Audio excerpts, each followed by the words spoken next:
Rebonjour pour ceux qui viennent de nous rejoindre sur Radio Sensation. Nous sommes en direct sur ce joli site de la salle des fêtes de Bernay depuis le début de l'après-midi pour ce 4e forum de l'alternance et de l'emploi. Nous accueillons diverses invités. Après la mission locale et le PIGE, nous allons nous intéresser à l'EPID avec Carole Franjus qui est chargée de recrutement au sein de l'EPID de Val-de-Reuil. Nous allons donc en savoir un tout petit peu plus sur cet organisme. Carole, bonjour. Bonjour. Alors l'EPID de Val-de-Reuil, mais pas que, parce qu'il y en a un peu plus maintenant. Il y a 20 sa création, en France. c'est ça. Donc depuis 2006, création sur Val-de-Reuil, c'est ce qui nous intéresse. Alors comment ça marche, à quoi ça sert l'EPID? Alors l'EPID, c'est un établissement public d'insertion dans l'emploi, établissement pour l'insertion dans l'emploi. On accueille des jeunes de 18 à 25 ans en internat, du lundi au vendredi. L'objectif final pour ces jeunes, c'est de trouver une formation qualifiante ou un emploi en CDD, CDI. D'accord. Donc ils sont avec nous sur un parcours de 8 mois et pour réussir leur projet professionnel. La photographie du jeune, c'est un jeune qui est plutôt bancal socialement, l'école il en a un peu marre, etc. Pas forcément, toute catégorie confondue, j'ai envie de vous dire. Donc 18-25 ans révolus, sans qualification ou peu. Nous les accueillons jusqu'au niveau bac, non obtenu. Donc des jeunes qui n'ont pas du tout de diplôme. Donc sortis du système scolaire.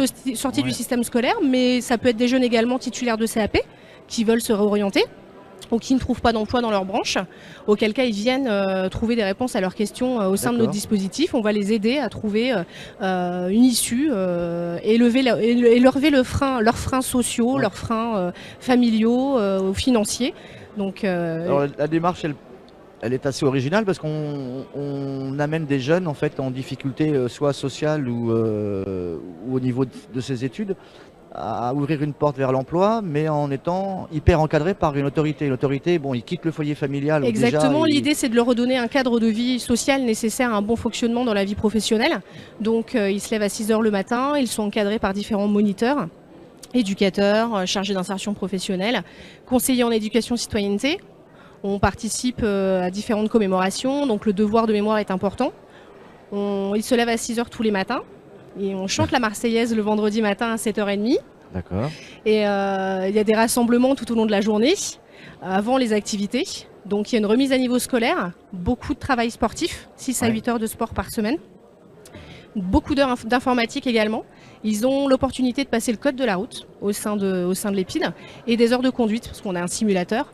Donc tout est fait pour vraiment les remettre dans de bonnes conditions pour la bonne réussite à l'emploi. Ce qui est paradoxal, c'est qu'on est des fois en échec scolaire à cause justement du mal d'autorité, et là on va retrouver une autorité multipliée par 10. Parce que multiplié par 10 peut-être pas quand même, en tout cas il y a une rigueur. Se lever à 6 h, pourquoi? Parce que demain quand on a une vie professionnelle, qu'on se lève le matin, on doit se lever tôt pour se préparer, prendre les transports en commun, arriver à l'heure au travail. Donc c'est une rigueur sans en être une, parce que nous aujourd'hui, ceux qui travaillent, qui ont des enfants, une vie de famille bien cadrée, on doit forcément se lever de bonne heure. Donc c'est les jeunes pour ceux qui ont le plus de difficultés, effectivement, c'est ceux qui sont sortis du système scolaire et qui vivent plutôt la nuit plutôt que le jour. Donc là, le fait de reprendre un rythme de vie entre guillemets normal, ça leur permet de mieux réussir leur vie professionnelle. Alors ça glisse pas tout de suite, on suppose que dans les 2 premiers mois, les premières semaines sont compliquées. Les premières semaines, alors au début, on a des moniteurs qui les accompagnent vraiment, qui vont les réveiller le matin.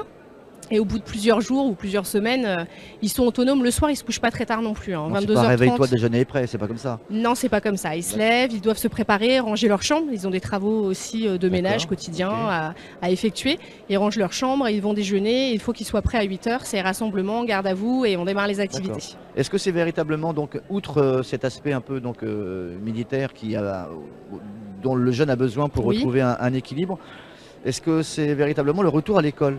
Est-ce que c'est un Pas du tout, véritable rien à collège? voir avec l'éducation nationale. En fait, chaque jeune a un parcours individualisé. Il rentre en formation, il a une remise à niveau scolaire avec nous.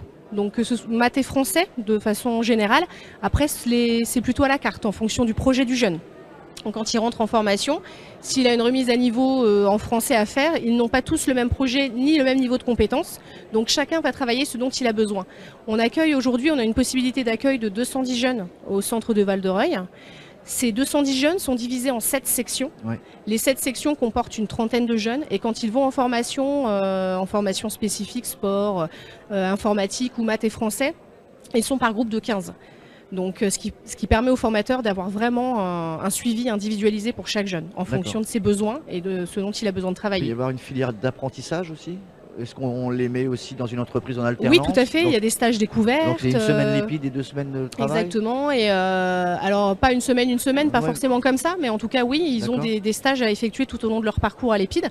Et l'objectif, c'est aussi de mesurer leur autonomie, leur sérieux, leur ponctualité. Donc, on surveille ça de près par rapport au stage. Alors, on comprend en tout cas que c'est du volontariat, mais le jeune ne vient pas de lui-même. Si, ils sont volontaires pour venir. Donc, nous, Pour ceux qui ont connu le service militaire, on n'y allait pas comme ça parce qu'on avait envie d'y aller. Non, mais là pourtant c'est du volontariat. Ils viennent parce qu'ils ont envie. Donc nous, on fait des informations collectives quotidiennement auprès des missions locales, des pôles emploi, donc des CIO. On vous les envoie, les jeunes? On nous les envoie et ils viennent aussi spontanément. Ils peuvent s'inscrire sur notre site www.epid.fr. Ils posent leur candidature spontanément.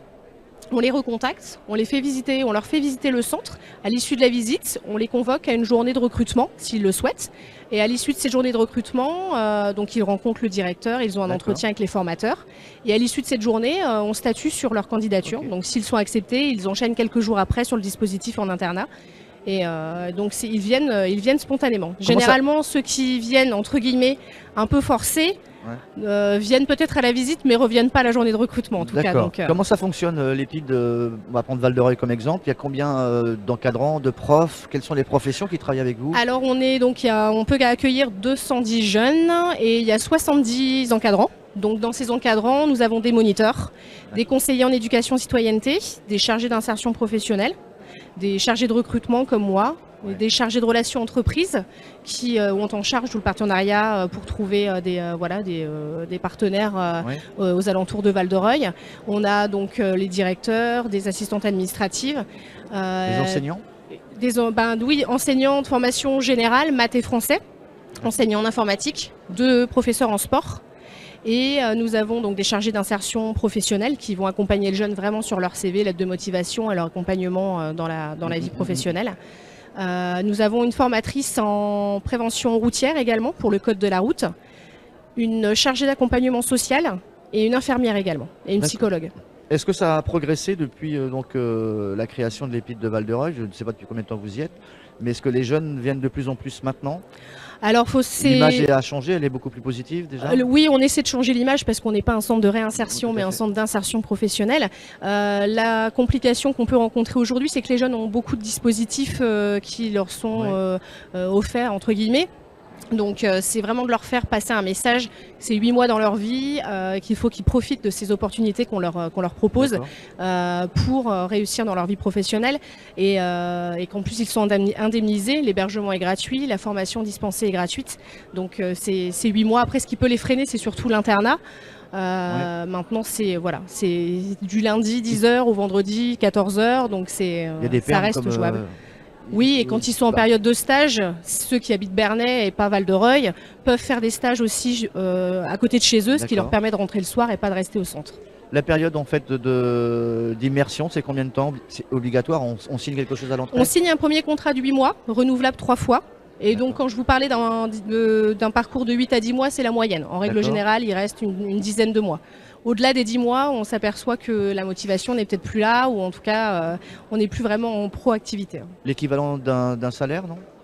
Alors c'est 300 € mensuels, divisé en 2, 210 € sur le compte chaque mois, et 90 € qui est mis sous forme de pécule, d'épargne, par mois également, mais qui leur est remis à la fin de leur parcours, qui leur permet de finir de financer leur permis de conduire ou de l'aide au logement.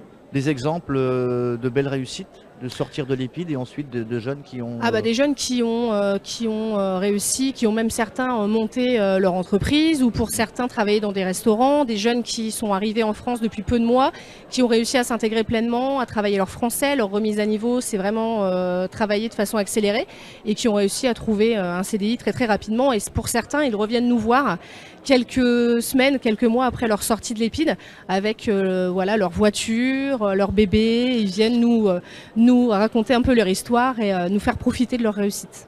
Ils sont pas rancuniers, quoi, en fait. Entre guillemets, ils reviennent vous Non, voir. non, pas du tout. Au contraire, ils sont ravis de revenir nous voir pour nous dire qu'ils ont réussi et D'accord. qu'ils avaient besoin de ce cadre-là pour en tout cas y C'est arriver. ouvert à l'international, non? Non, pour l'instant, c'est que il y a 20 centres sur toute la France. D'accord.